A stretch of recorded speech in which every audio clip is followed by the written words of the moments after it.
Hi everyone, welcome back to a new episode of Dare to be Fearless.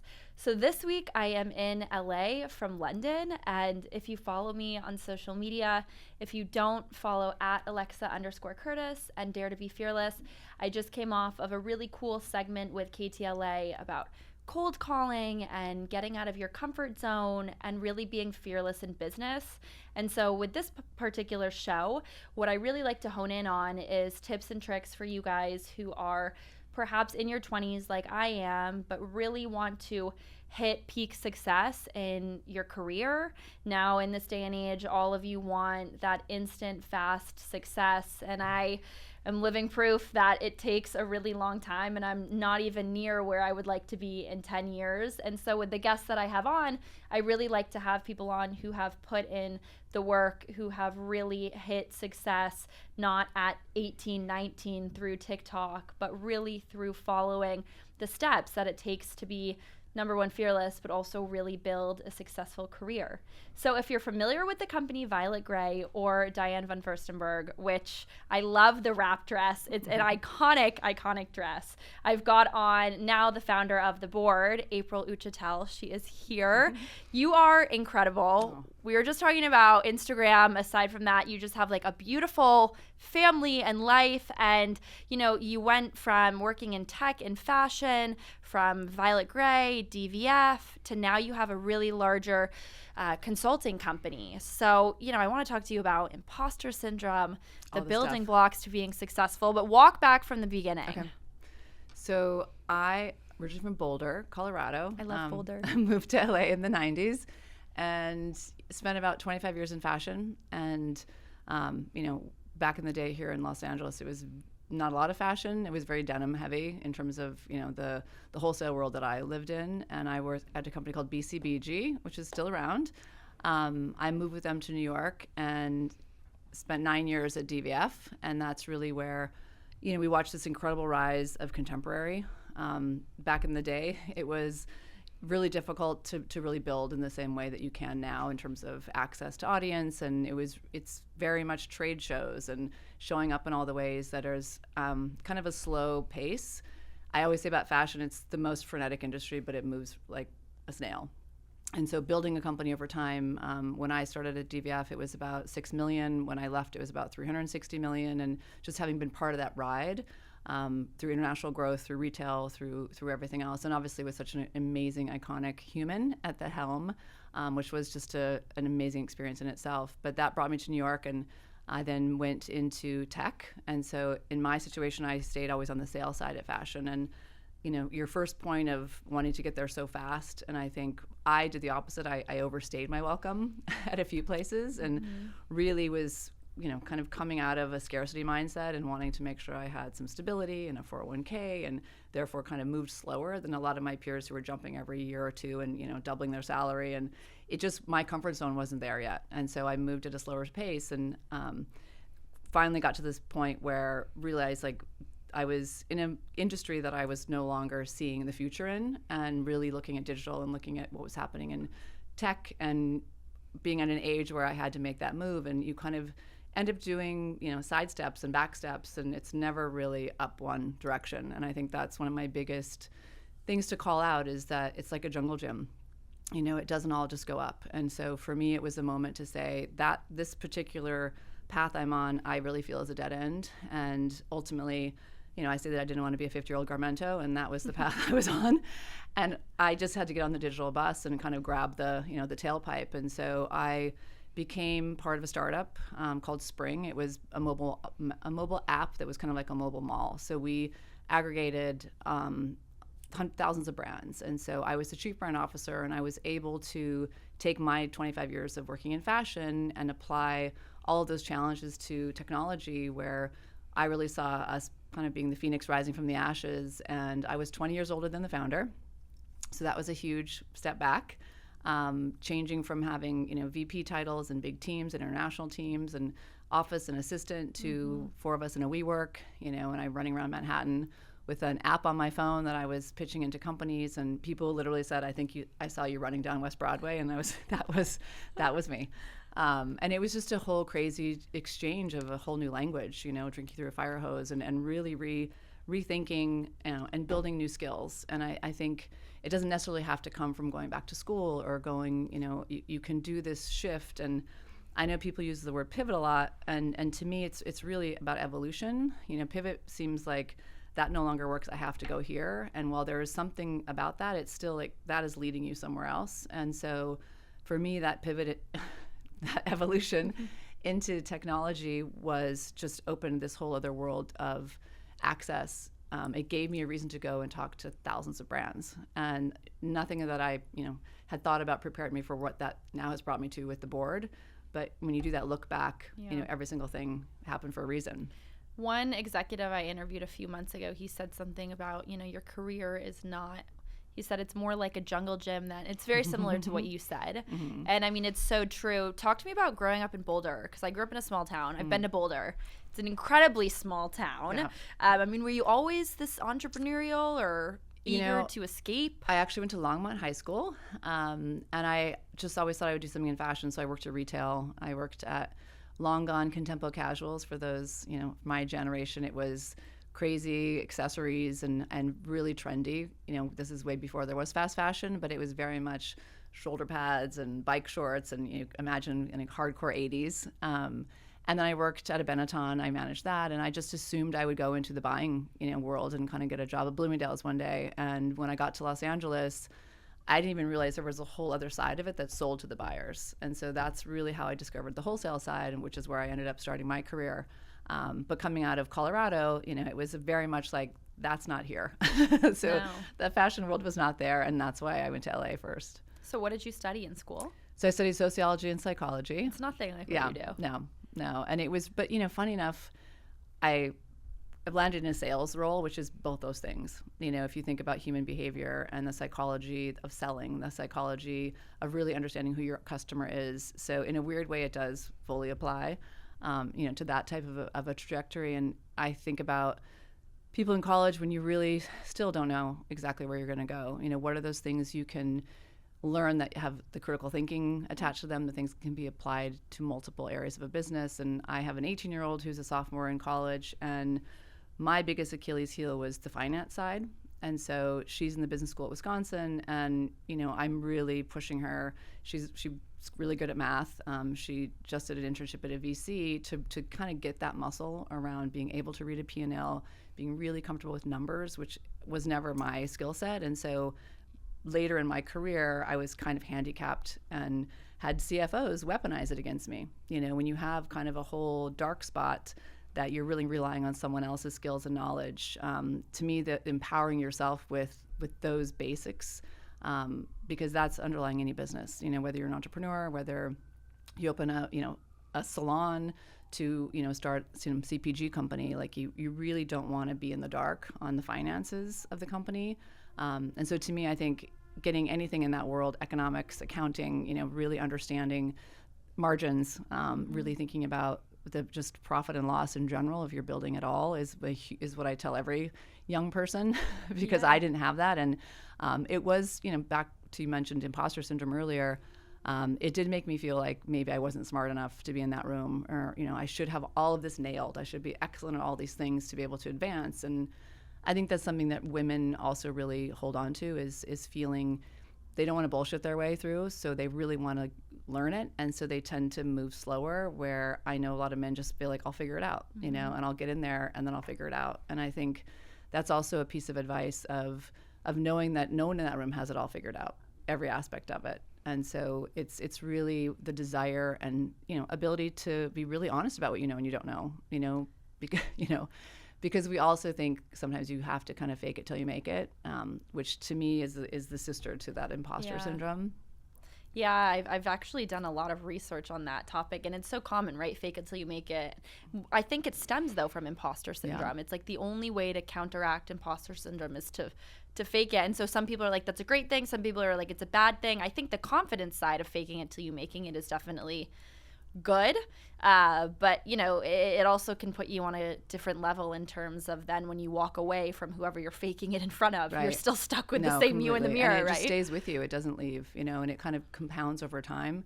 versus being able to really say like, hey, this is the first time I've done this.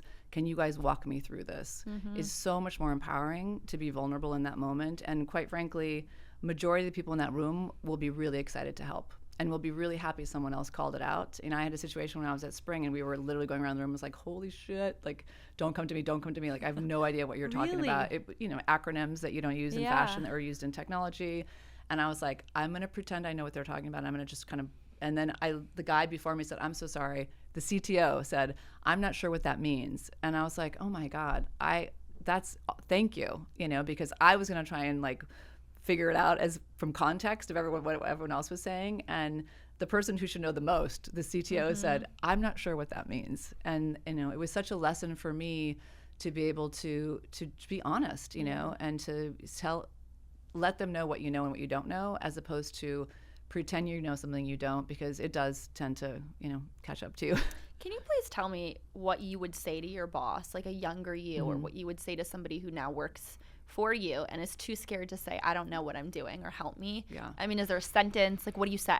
It's funny. I was just talking to my daughter who is applying for part-time jobs, and she got a job at a store in Wisconsin, and she called me. She's like, guess how much it pays? And she said $13 an hour, and we both kind of started laughing. She's like, and I said, well, but you didn't ask how much it paid when you applied for it. And she's like, I don't know how to do that. Like I felt really weird in the moment saying, and by the way, how much is this? Like, is it even worth it for me to take this call? And I said, you just say, do you mind, giving me a sense of the compensation range? And that's a very easy way to say, like, how much are you going to pay me? But also saying, like, can I get a sense of not only where would I start, where will I go? But you come from this place where you sound less like, I don't know if this is worth my time, to like, let me really understand, what this opportunity is. And so it's those little phrasings, that make it, again, seem professional and vulnerable while, also not whiny or demanding, right? And so I have an amazing team, young girls, and one who newly graduated from UCLA, and she's very much finding her way. And so I do a lot of coaching, where I say, Lisa, you need to tell me when this is this, and it's really hard. And it's hard, if you have someone ahead of you who is putting a lot of demands on you, to say, like, can we just take 5 minutes? And yet the minute someone does that, you're like, oh my God, you're right. Like, I just assumed all these things, and I'm going at my pace and you're going at your pace. And so really advocating for yourself is so important. And the younger you are and the newer you are is the time to do it. When you've been in that job for 2 years, it's really hard to say, by the way. I know.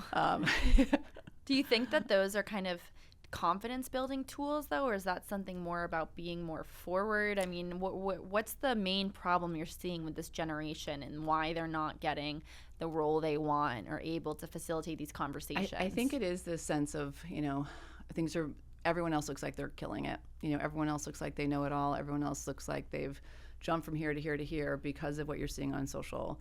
And the reality is it doesn't move that fast. And so my generation, looking at younger generations, especially in the Gen Z world, where they expect a director title after 6 months, and you're like, whoa, and so there's a real disconnect between how we had to really kind of go through the trenches. And that was our pace at that time. That has completely changed. Like now we're all drinking through that fire hose. I'm working with men in their 40s, 50s, 60s that are just like, shit, I got to figure out AI. Some have gone to MIT and taken classes. Some are just on YouTube every night and testing and learning every tool that's out there, because this constant upskilling, is not going to change. And so the reality of everyone being able to say, okay, this is what I'm learning, this is what I think I need to learn, and ask people that work around you and are above you on the org chart. This is what I just coached my daughter through for her internship is, grab everybody and take them for a coffee and link everybody in and ask, how did you get here? What was your story? Like, everyone wants to talk about themselves. Always. And if you can kind of use that as a way to learn without saying, like, tell me, what I should do. It's like, what did you do? And, it's really then they'll say, I should have done this. I wish I would have done that. And that's what she just realized on this internship, that, everyone's journey coming out of Ivy Leagues, coming out of like big firms, always has this, I wish I should, I might, it would be better if, but you should, and there's this passing down of knowledge and experience if you just ask. Everything is all sales too, right? Being able to sell yourself, your idea, your story, sell for somebody else. I really think it's a full 360. And when you can crack the code on how to sell like anything, you should always be able to sell sell yourself. I want to come back to what you said about, when you're hiring and what you're seeing with Gen Z. But originally you said you started at BCBG. When I started, BCBG actually gave me my first chance. No way. I had started as a blogger. Leilena. Leilena. Yes. I cold emailed her when I was 14. It was like a moderate, I think, form of harassment because I did not stop following up. And I was like, I'm a 14-year-old fashion blogger. I'm from the middle of nowhere. Can I come to Fashion Week? And every season she gave me, and I have reached out to her since and been like, you really are, I think, the reason I got the confidence to be started. She never replies, but I will say that that brand to me has such a soft spot, and it's not the most current brand at this point, right? There's so much fast fashion. There's the Violet Grays. But for me, that brand has such a soft spot. So for you, what was it like when you started there? So Max Azria and his brother Serge, were running the company at the time, and then they split off multiple divisions. And so they tried to do a more contemporary junior line, and then a more, at the time, bridge line. And that was, one was called Parallel, one was called To the Max. Like, they did all these kind of, attempts at diffusion lines in various areas, and everyone just wanted the mothership. So I got to play in some of those new business they were trying to build, and which is why they moved me to New York to kind of steer the helm on a new business. And so it was an incredible experience to have a parent company say, like, can you go start this thing? It's like, here's the seed, and it was pretty intense. That's when it started to be like the 9 o'clock, 10 o'clock nights, and I think all of us who worked in those the 90s, 2000s, where I would work 3 months straight with no day off. And I would get 1 day off for every weekend I worked, and not enough time to take those days off. And I would be in the super shuttle coming home with garment bags at 10 o'clock at night, trying to drag them up the steps of my apartment, and then back down at 7 a.m. to get to the studio to steam them before the clients came in. And then when I was running teams at DVF, and we'd be at, the Javits Center in New York, and my team would be like, where's my car voucher? And I was like, grrr, but it's just a different world. And, the expectations shift over and over. And so watching these generations kind of mash up and meld, and where there was a lot of friction because we work so hard and you guys walk in and expect it to be like this, to now like, oh, this stuff is hard, and it's changing. And we're also, what I'm seeing and what I was really fortunate to experience firsthand at Spring was my being a super tenured senior executive didn't mean anything. I had the exact same voice as a 22-year-old. We all had equity in the company. We were all shareholders. We were building a startup from scratch. And that's when I was like, oh, wow, this is the world, of like my knowledge and network coming together with their digital prowess, coming together with everyone's different ways that they shop and consume, and bringing all that knowledge together to build something interesting. And so I've kind of carried that through with me, in what I do. And as I work with so many senior executives who've moved out of big jobs, Google, Meta, Apple, Disney, Walmart, into now very entrepreneurial roles, they're also now kind of going back a little bit to kind of tap into, how do I market myself? What am I doing on TikTok? What am I doing on, LinkedIn and Substack? And so it is this just constant education. And as you know, new platforms every day, Substack being now the one that so many creators are moving to and so many brands are building community on. And you kind of have to want to stay in the game and, keep paying attention. And other people are like, it's exhausting. Like, I'm just going to stay in this road. And so I think it just really depends on the person, Are you a Substacker? I follow a lot. I don't write one. But, it just gets overwhelming, the amount of, I push them all to a Saturday to try and sit and really read through them, the ones I think that are really interesting.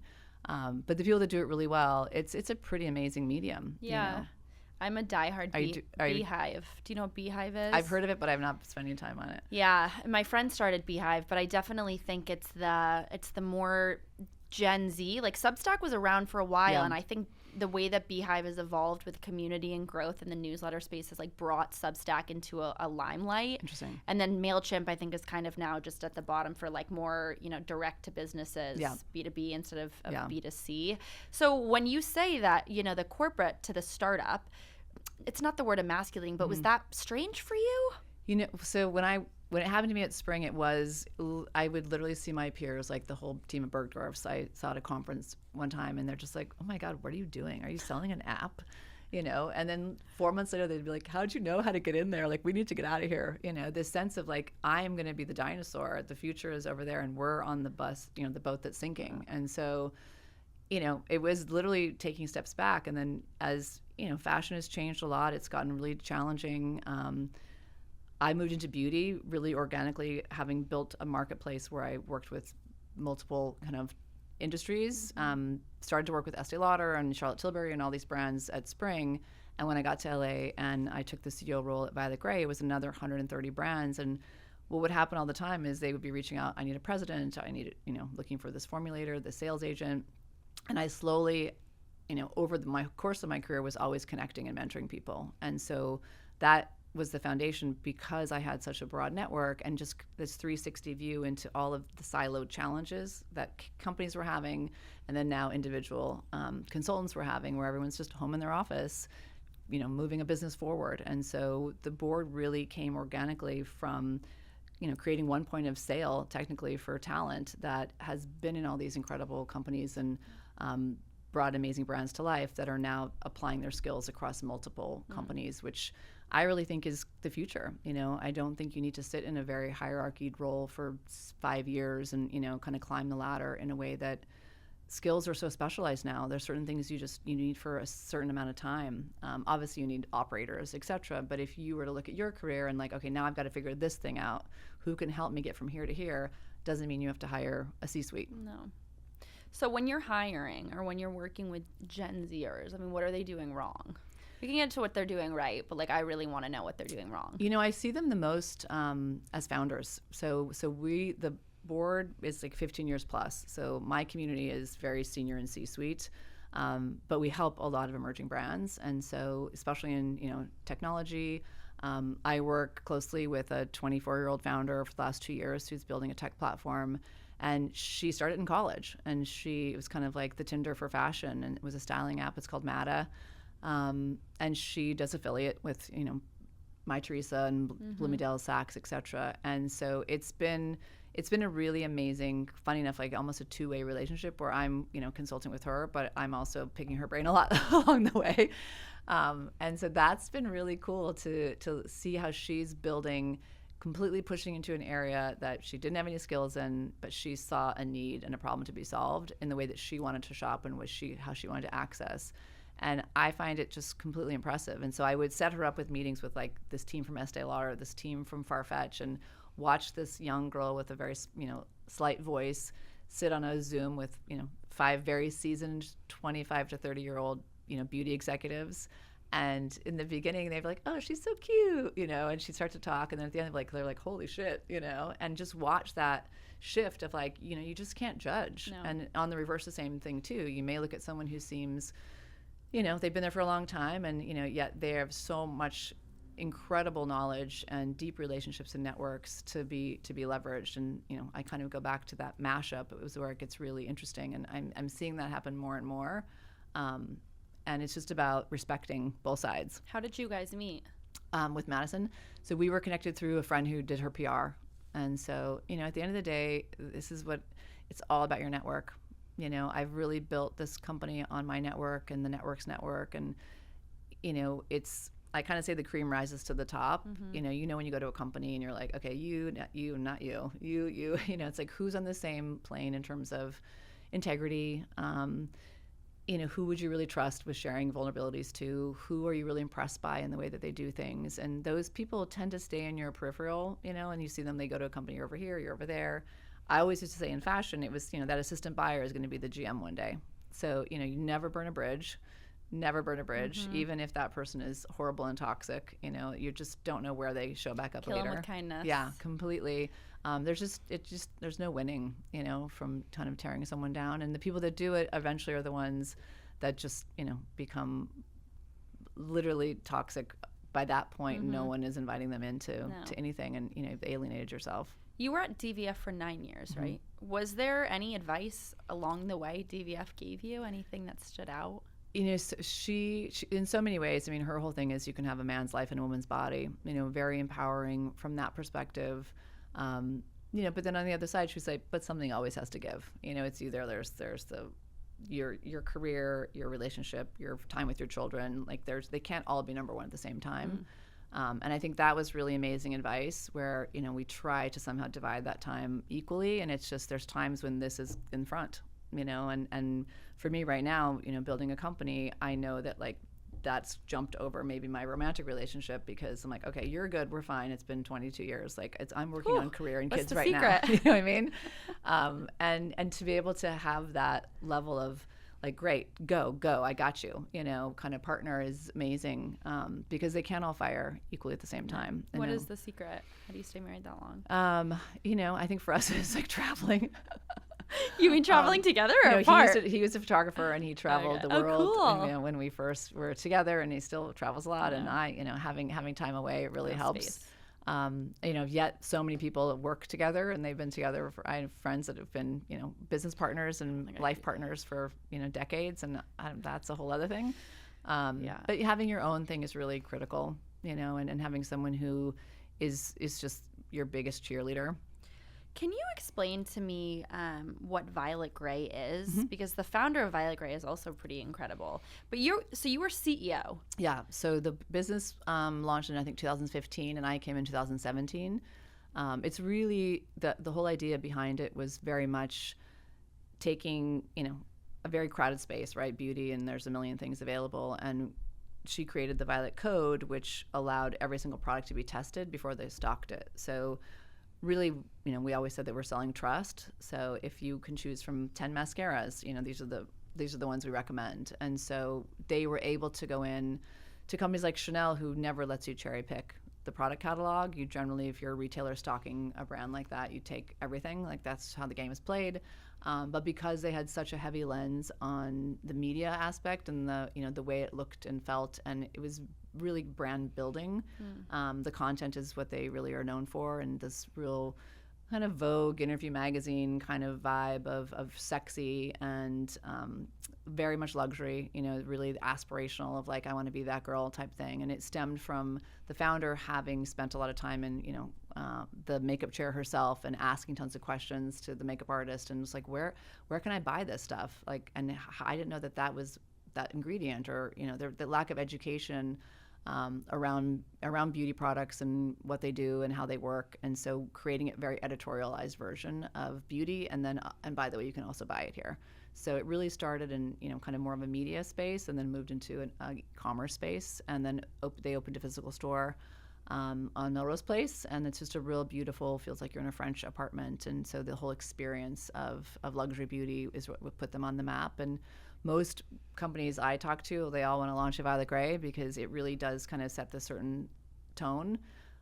It kind of contextualizes you like, oh, if you're a Violet Grey, you're approved. You're on this level of Chanel, Tom Ford, brands. And so from a product positioning perspective, new brands, really want that stamp of approval, and then they can go to Sephora, Ulta, et cetera, from there. And so it was really a launch pad for a lot of companies. We launched Augustina's Botter, which is now a huge skincare brand, and we carried them first. And so getting bringing things to market in a real discovery way that I think Barney's used to be really great at. Rest in peace. But that was really an incredible retailer who really did take time to build brands. And the business of beauty is very much, as we know, margin, scale, newness, everything from your wholesale to your direct to consumer, and most people are, every season it's kind of pendulums are swinging, and we all saw direct to consumer kind of go crazy, which is again when I was in fashion watching that coming, and then realizing when I started Spring, I started with Warby Parker at the time. Everlane had just launched, Casper had just launched, Harry's razors launched. These were all the first D2C brands, Nasty Gal. And it was really amazing. And I would bring in those founders to talk to brands like Ulla Johnson and Rebecca Minkoff about the digital aspect, because these guys were deep in wholesale, and watching again those worlds start to merge. And then Harry's started to get carried at Barney's, so it was really interesting to watch that ride. And what I saw at that point was every brand was being built, very much about gated, not sharing information. That's my contact.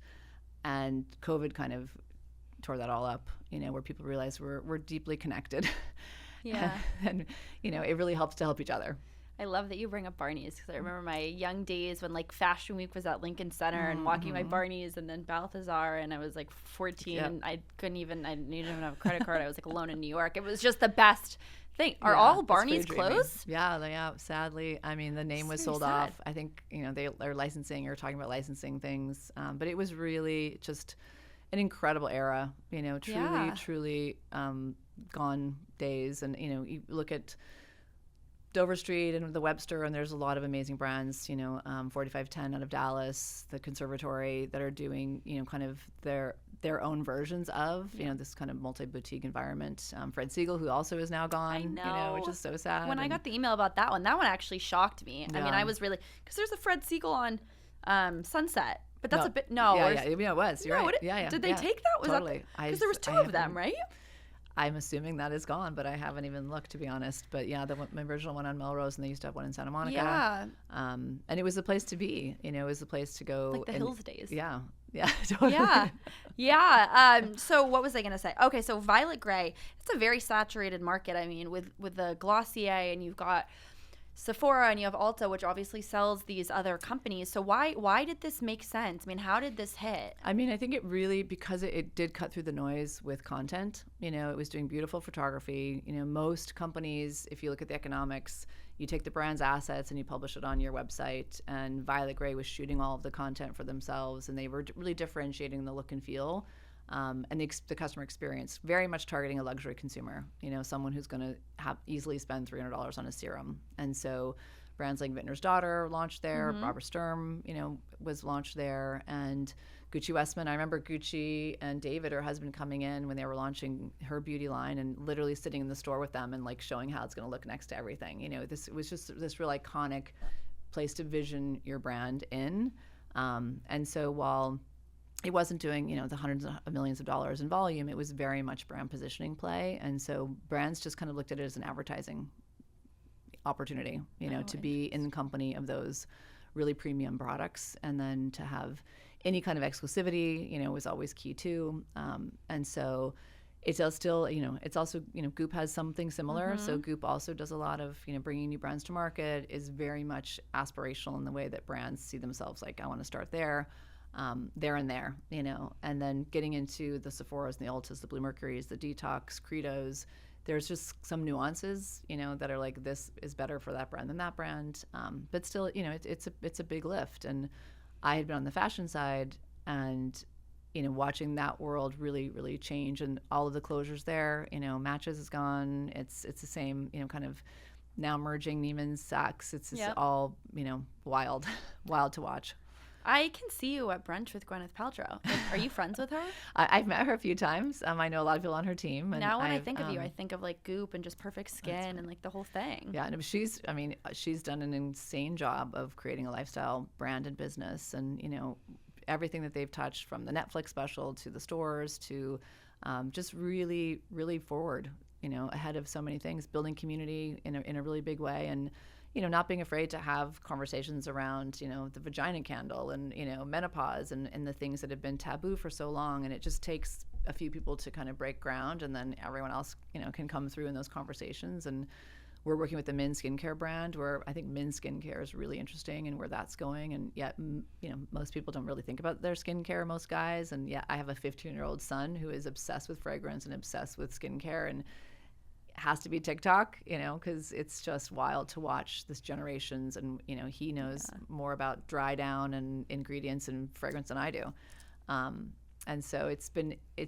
there's certain cycles that you see, that continue to come through, but it takes like a Drunk Elephant or other brands like that break through and then get all the copycats, and then things start to move into other areas. Clean beauty for sure. There was the 11-step program, and everything from glass face to, as you've seen on TikTok, and it's just trend driven in so many different ways that is not really what heritage brands are built around. And so watching those, trying to figure out the right space to show up to gain that consumer. That's, we just did something with Beauty Independent, interviewed a lot of us at the board about Clinique and where they're at. They're being kicked out of Sephora.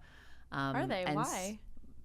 Just don't see it as a high performer. And yet, so they have a program called No Stupid Questions, which is great. And they put hypotheticals out there, and then they, go to beauty executives and consultants and say, what would you do with this brand? And so it was a really fun exercise. And you start to see those strategic thinkers to think about how do you evolve something that's been around for 20, 30 years, and yet you want to build something that's sustainable, right? When you start a brand, if you're a young founder. And so there's that quick thought of like, I'll sell my company for X, going back to what you were saying about, taking your time to get there and building something of real substance, or those quick wins of, I got it to here in maybe the not, highest integrity way, but to get it to a certain number that I could sell it, right? And so watching those stories shift, where now valuation has changed dramatically, what investors are looking for has completely changed. It used to just be able to buy tons of customers, and that world of performance marketing has changed.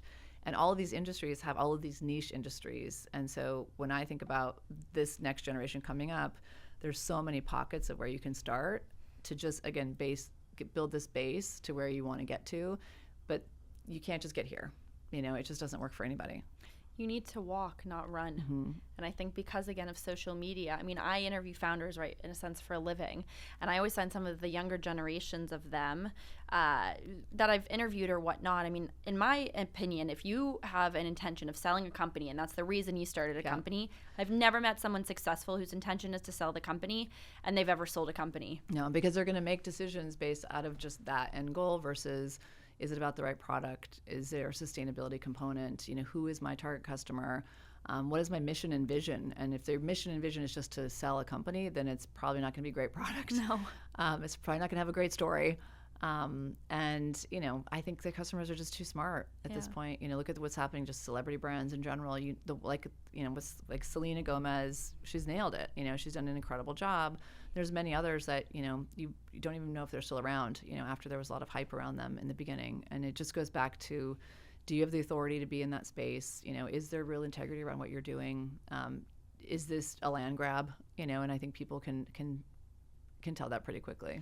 I will also say that with the topic of, say, Gwyneth Paltrow, with what she's done with Goop, with what Reese Witherspoon has done with Hello Sunshine, would you agree that a lot of these high-profile celebrities who end up starting companies, even Kim Kardashian with Skims, they do that because a lot of times the career as a celebrity can be fleeting, right? You could almost get canceled instantly nowadays. Yeah. Anything can screw you over. So when you go and create an actual solid product that isn't you as the brand, but allows people to pull into that, you can pull into that fan base to elevate that brand, that's a security for them, because perhaps just the world of acting and whatnot is There's not less security. Yeah. Would you agree some with that? of them, they end up doing production companies, they do like what Reese has done an incredible job, but it's based on female, voices and female empowerment, and it's such a through line to everything that they do, and it's so clear in the mission and the vision, and that team does an insane job. And we did a project with them. We did their pop-up for her book club, and her book club is another amazing thing. And I think it really works because it's really her, and it's really her voice and how she wants the legacy to be. And I do think diversifying is important, not having all your eggs in one basket. And if you have an audience that can be monetized, and it's an opportunity to do that in a way that really speaks to something that you care about. So if you're going to use your platform to promote women's health and wellness, to like Naomi Watts, I worked with, I was the interim CEO at Onda Beauty, and she was a co-founder, and she's pushed heavy into the menopause space and launched a brand called Stripes.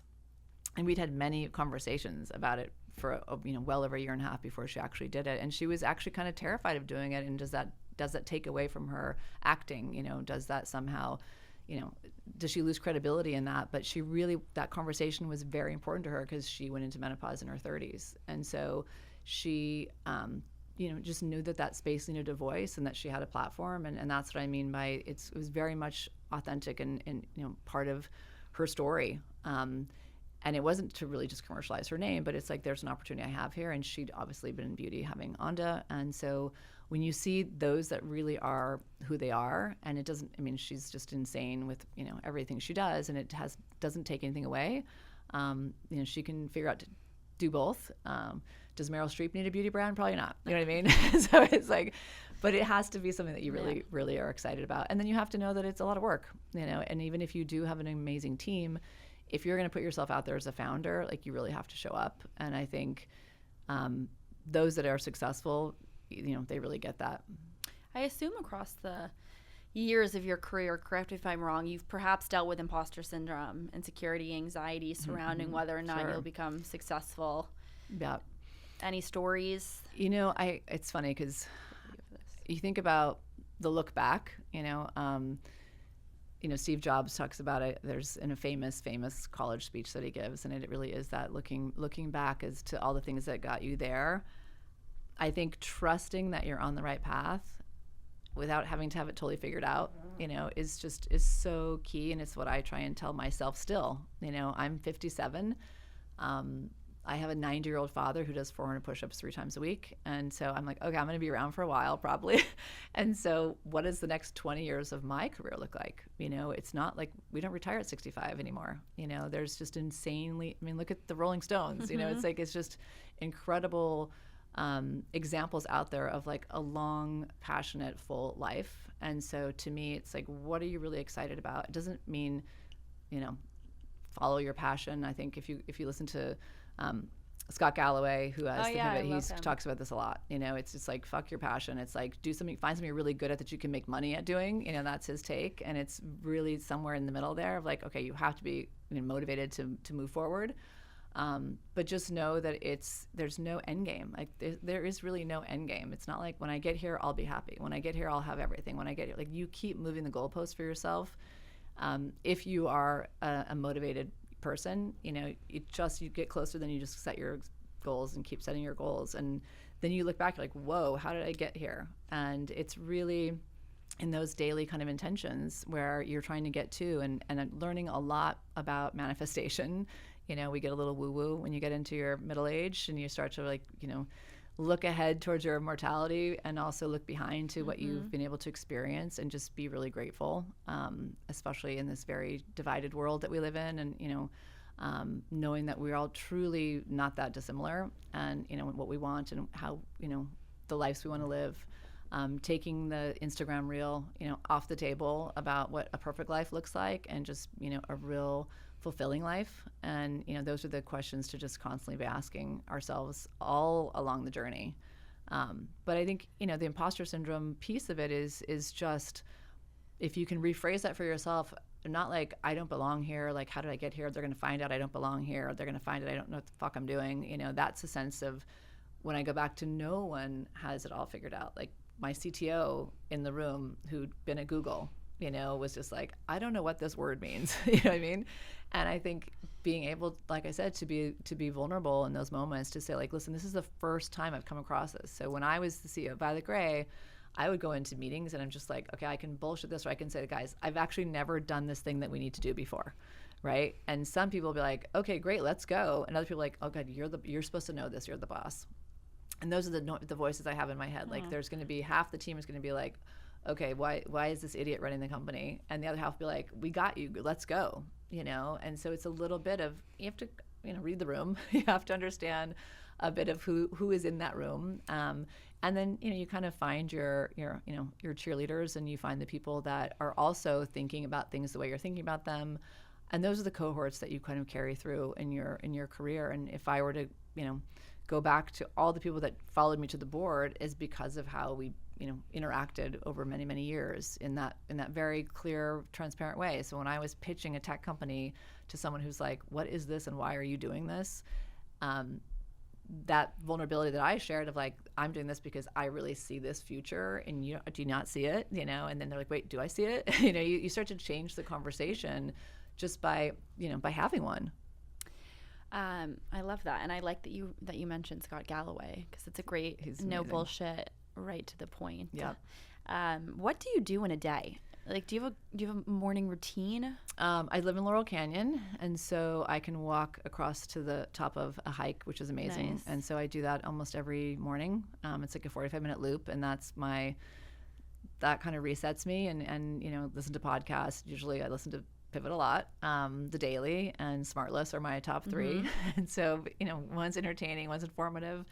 And then now that I don't drive to an office like I did when I was at Violet Grey, I work out of the house, and Pretty much Zoom all day long, which is a lot, and then generally work late nights. And so I'm in the building mode and can do a lot of midnights in a row when you're excited to be building something. And I remember when I was first starting to build on a Saturday, I was working 8 o'clock at night, and my daughter was like, "I'm so sorry that you're working so late." I'm like, "Oh, I'm having so much fun." It's really, it has to speak to you if you're willing to put that time in, but it's the connection to the people that I have with every single day. Like, I talk to brands, I talk to members, I talk to new members, and it's a way to hear all these stories, and I go back to kind of connecting dots, which is what I've been really, I think my superpower is over many, many years of knowing who's going to be amazing with who and who needs to know this person because they can really help them. And it just comes organically. When I meet someone, like, oh my God, you know who she needs to meet? It just has always been part of my helping everyone move forward.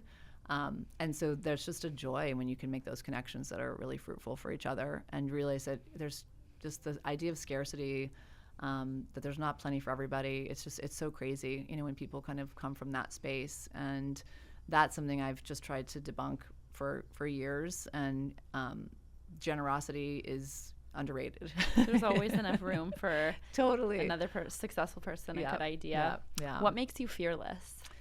I think it's just to go for it. Like, just give it a try. I feel like I definitely am not the smartest person in the room, and I'm definitely able to say, like, who can I talk to who knows this, right? And I think knowing that if you're a respected and respectful person, that there's kind of nobody that in the right situation wouldn't want to share something, share some knowledge, share a network, share an idea, workshop an idea with you. And that to me makes me fearless, because I feel like I'll know someone who's going to help me figure this out. Of course. As opposed to I have to figure it all out by myself. And I think especially women, sometimes they cannot be kind to each other. And I've definitely had a lot of really shitty workers, like really shitty. And I had one reach out to apologize to me about 3 years after a situation. And it was shocking to get a long text from someone really saying, like, I'm so sorry, I was so awful. I'm like, okay, you need to now text that same thing to these 30 other people. Yeah. But it was, you just got to kind of just stay true to you, and, and kind of don't look to the left and the right, and just kind of keep going. And the people will see, we'll see that. And the people that aren't who you need to be surrounding yourself with anyway. It's pretty fearless. Some good fearless advice. April, you are incredible. Where can everyone, I know you're on Intro, so people can book calls with you on Intro. And then also at the board, we have office hours. And so there's a handful of us on our site there. And to me, it's just experts on speed dial, which I always wanted to have in my leadership roles, where, there's certain things you can't really talk to your team about or your investors about, and yet you want to get some guidance. And then LinkedIn, link me in, Instagram. There's generally, a lot of knowledge being shared on our channel at the board. And I feel like a lot of what we're doing is hopefully, giving some guidance to up and coming people who are looking at, like, how do I get from here to here? What is that industry about? And to see that it's just really, like I said, it's just a journey, and to be excited about the journey as much as it can be terrifying or stressful or anxiety provoking of, like, when-will. And, I look back at my 90s where things moved really slow, and I mean, those days are just over. It just doesn't move that slow anymore, because we just didn't have access like this 24/7 to every single thing that's going on around you. So just navigating that, I think, is something that everyone is learning how to do. Where you can tune out and digitally detox for a bit, and not have the distractions that, quite frankly, can take away from your ability to grow and be creative, or strategize, and put pieces of paper and write and draw. And for me, we start to get really spreadsheet driven, and everything's here, and there's something tactile that really does unlock creativity. And I love, literally, my whole table is like sticky notes and things, and I just have to write, then I have to make bubble letters, and I have to take another color to it, and then it just, like, sticks in my brain.